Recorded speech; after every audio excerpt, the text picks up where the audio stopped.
The male protagonist, during his magic awakening, was not detected to have any magical attributes. He was mocked by his older brother, and even looked down upon by his father. However, what they didn't know was that within him lay a much more powerful force. That force was cursed energy. It turns out the male protagonist was not from this world. In his previous life, he was the strongest onmyoji in the world. With just a few talismans casually thrown, he caused explosions of such massive scale on the ground. But the imperial court, fearing his terrifying power, used underhanded tactics to assassinate him. Helplessly, he had no choice but to use a cursed spell to reincarnate into another world. Before leaving, the protagonist made a fierce declaration. His next self would never fail.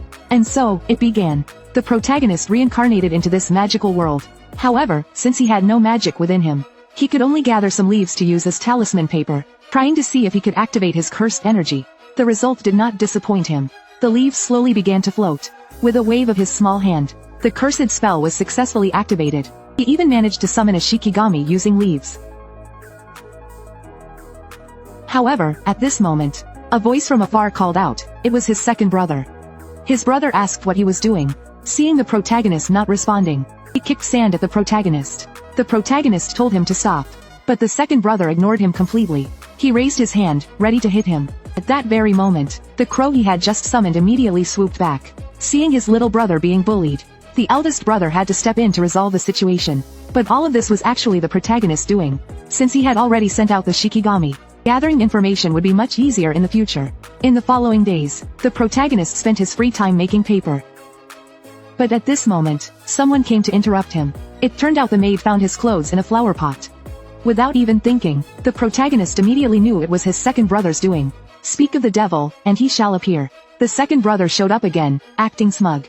He mocked the protagonist for having no magic, said it was great that he didn't have to attend the magic academy. Just as he finished speaking, their father arrived. It turned out today was the day for their father to test their magic.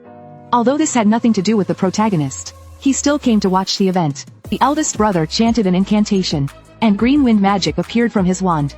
With a bang, a stone was shattered immediately. Next was the second brother. His magic attribute was fire. Although it wasn't very powerful, he still received their father's praise. Since the protagonist was there, the second brother suggested he give it a try. After all, it would be amusing to watch. The eldest brother wanted to stop him, but the protagonist accepted the challenge. He originally intended to live as an ordinary person among them, but instead, he was met with alienation. So he decided to stop hiding, summoning fire and earth to ignite phosphorus blocks. Fireball. Ghost flame technique. Just an ordinary spell like this was enough to shock the father and sons into silence. The protagonist didn't chant at all, and the attack he unleashed was blue flames, and the power was immense. The eldest brother thought it might be due to residual magic on the wand. However, that was simply impossible. The father explained that similar situations had occurred before. It was said that depending on the nature of the magic, the color of fire could change as well. At this moment, the protagonist requested to learn magic, but his request was immediately denied by his father. There had never been a precedent of someone without magic becoming a magician. Even if he studied, it would be pointless. However, starting this year, the protagonist would have a private tutor like his brothers. Although rejected, the protagonist felt he had gained something. Before leaving, the second brother warned him not to get carried away. And so, he used his Shikigami to secretly study magic in his spare time. All of his efforts, however, did not go unnoticed by his father. And so, on the protagonist's 11th birthday, he finally completed the talisman for summoning a demon beast. By chance, in his previous life, he had subdued several demons and sealed them in other dimensions. Now it was time to summon them. However, he wasn't entirely sure what would happen, so he decided to choose a relatively docile demon. Summon Kuda Gitsune. As soon as the little fox spirit saw the protagonist, she immediately clung to him affectionately. But perhaps because this was a different world, Yuki was much smaller compared to her previous life. Since the protagonist had summoned her, Yuki asked what he needed her to do. However, the protagonist said he was merely testing the summoning technique, and didn't need anything else. Besides, Yuki couldn't be seen by others in her current form. So, he planned to cancel the spell. But Yuki was unwilling. She transformed into a mini version and stayed on his head. Just like that, the protagonist's head became Yuki's residence. And on this day, the protagonist suddenly asked the maid if she could see ghosts. The maid was startled by the question, but she didn't deny it. As it turns out, the protagonist had noticed her gaze following animal spirits before. The maid never thought the protagonist could see them. Ever since her mother passed away, she hadn't told anyone about it. So, she began to explain spiritual entities to him. It turned out that the spirits were the ones who found his clothes before. The protagonist wondered if she could control them. Since she could see them, he took out a talisman, summoned the flame, and asked the maid to extinguish it. But no matter how hard she tried, the flame wouldn't go out. Enough. Disappear. It actually disappeared. This result greatly pleased the protagonist. It showed that she had talent in this area. And so, over the next year, the protagonist taught the maid how to control spirits. But on his 12th birthday, news arrived of a magical beast appearing. Upon seeing the beast, the second brother was so scared he wet himself. The eldest brother told everyone to leave quickly. However, the protagonist ran outside, because the maid was still out there. Just as the magical beast was about to attack, a wall of fire appeared in front of the maid, protecting her. It seemed the training had paid off after all. While everyone else was evacuating, the protagonist lured the magical beast to an open area. Circa. Wood, fire, earth formation, toxic ghost flame technique. A one-hit kill? The protagonist simply placed his hand on the talisman, and the second brother's body instantly froze in place. Then, he reached for the puppet's hand, and its arm was immediately entangled with purple lightning.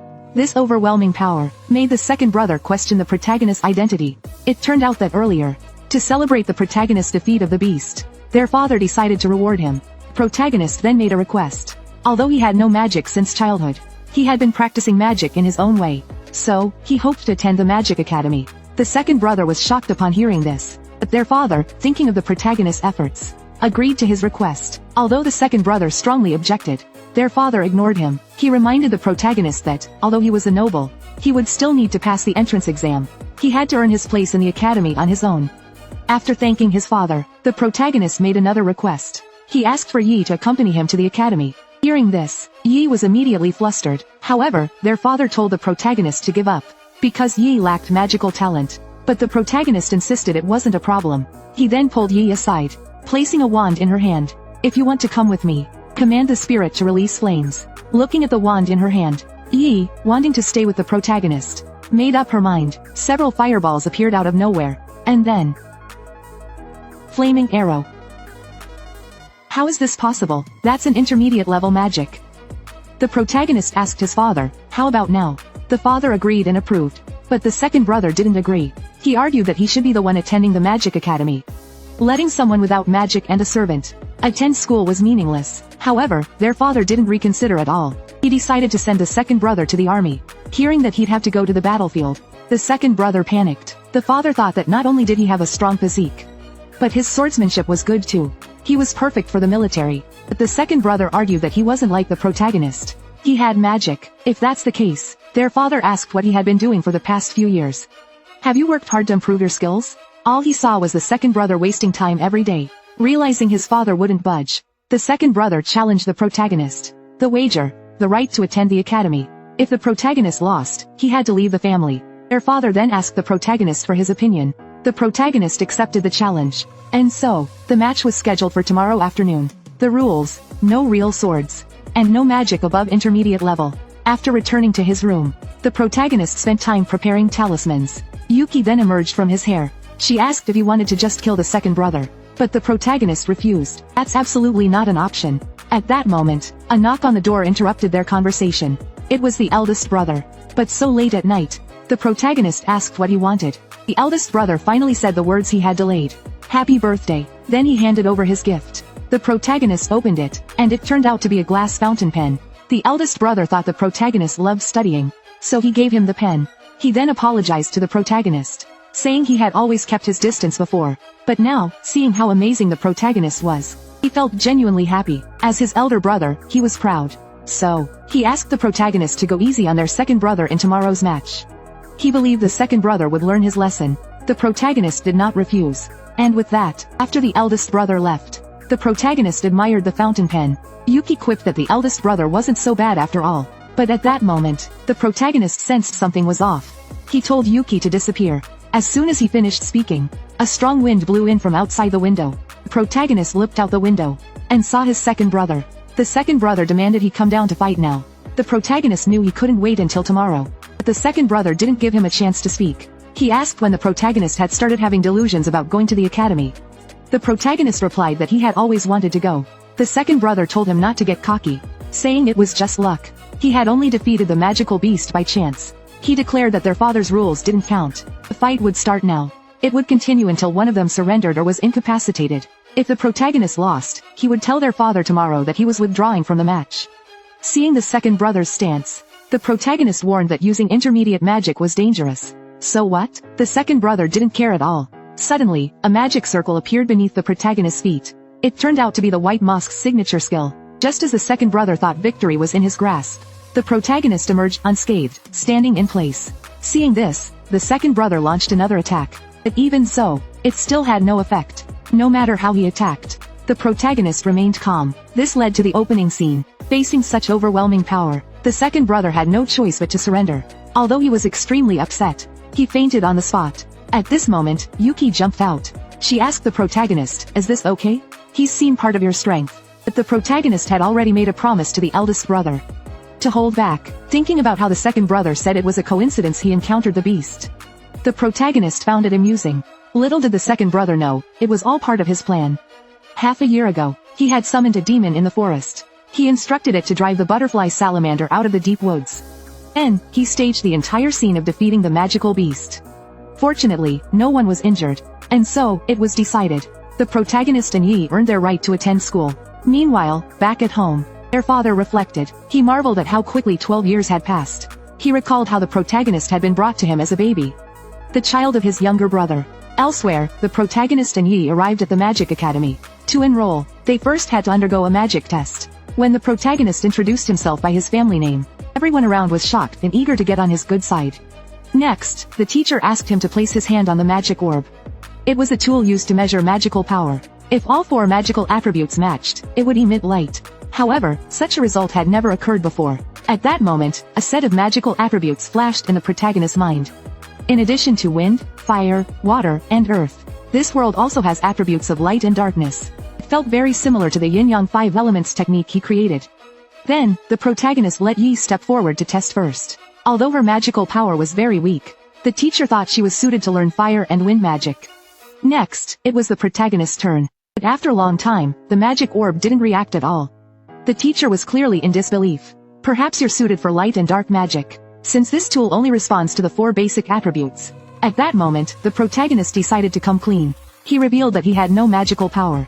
This confession caused an uproar among the crowd. Those who had just wanted to befriend the protagonist immediately withdrew their intentions. Although Yi was furious after hearing this, the protagonist calmed him down. At that moment, a shout broke the awkward atmosphere.